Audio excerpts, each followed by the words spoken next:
Wow. Hey everybody. Welcome to Dog Minded, but the tiny mess of a kitchen baking adventures. So today is Cookbook Salon. I'm so excited. I love it. I think it's like the 7th one. And we are working out of the cookbook called Shred Happens by Aresh Hashimi. And he was a guy that went keto and lost over 100 pounds. So he has a website and the cookbook. The recipes all look great. I'm going to be making an acorn squash recipe, roasted acorn squash. And I also got a delicata squash because I felt like I needed more. Anyway, the recipe is fairly easy. We're going to have 2 tablespoons of avocado oil, 4 cloves of garlic, some za'atar, 2 tablespoons of za'atar seasoning, some salt, and what I didn't have is the Aleppo pepper. I looked and I couldn't find it, so I asked Siri what was a good substitute, and so it was like a combination of some spices. So I'm going to put some paprika. It actually asked for smoky paprika. I don't have that, so I got ground paprika, chili powder, and some crushed red pepper. So I can use ChatGPT to answer that. You can enable Oh my gosh, isn't that weird how they just talk to you? That was my computer, Siri. Anyway, so that is... I can use ChatGPT to answer that. You can enable ChatGPT on your Okay, Mac. stop. Anyway, so let's get started. The first thing I'm going to do is I'm going to go ahead and... Oh, and this is also has a smoky garlic aioli that goes with it. Well, I'll make that later. So right now I'm going to go ahead and cut up the squash and marinate it in this sauce. So I'm going to go do that. So I tried to use my chef knife, but really it cut the best with a bread knife. So I don't know if my bread knife was sharper or what. So I might suggest using a bread knife. It's not that, yeah, this cuts really nicely with the bread knife. So I'm going to go ahead and cut them in slices and rings. And Mary just mentioned that both of them have seeds inside, so you do have to get rid of the pulp. So I will do that, but I don't know that you need to see that. Unless you want to. I can show you what this...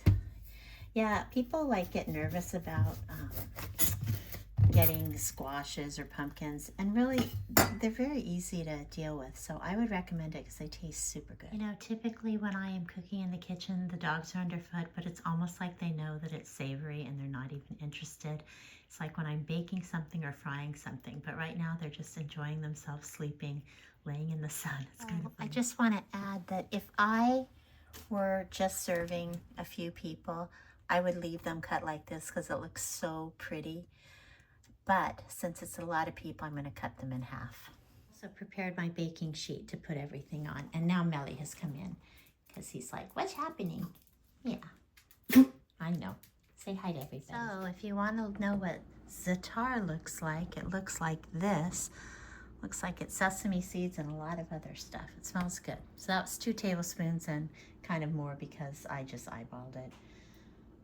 And now I'm going to add the 2 tablespoons of Aleppo pepper, which I don't have, but I'm going to make a combination of these spices. So here we go. Okay, so now I have all my ingredients. So with my freshly washed hands, I have to wash my hands so often because I'm constantly petting the dog, and then I have to wash my hands. It's like my hands by the end of the day are so chapped. But anyway, I'm mixing it up. Oh, Millie. Mixing it all up so every piece has some. I added extra olive oil. The original recipe was, oh, you know what? I should cut that one smaller. The original recipe was 2 tablespoons, but because I added an extra delicata squash. Look at how beautiful this looks. That looks great. Okay, so then I'm gonna let it marinate, and I'll bring you back to find out how long we bake it, because I want to cook it right before I go to Cookbook Club so it's nice and hot and fresh, because I think that will make it taste awesome. And I'll be back to make the smoky garlic aioli too. Oh my gosh, look at how amazing that looks. I can't wait to eat this, so I will bake it a little bit later. Okay, Melly, can you wait? Actually, Melly can't have any because there's a lot of garlic on it.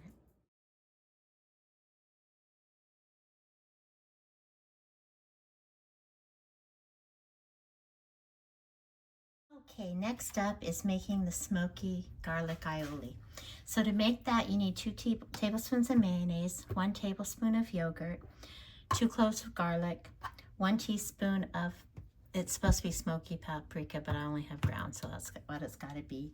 And 1 tablespoon of lemon. This lemon has a sad story. So there's a beautiful lemon tree outside of across the neighbor's house. It must have been at least between 10 and 14 years old. Great producer, beautiful, healthy plant.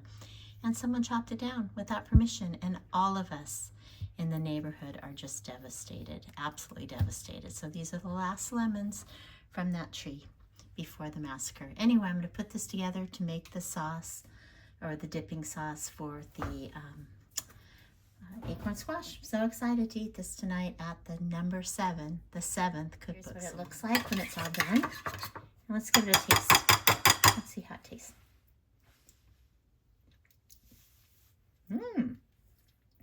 That's good. At first it's kind of mayonnaisey, but then you get hit with the lemon at the end.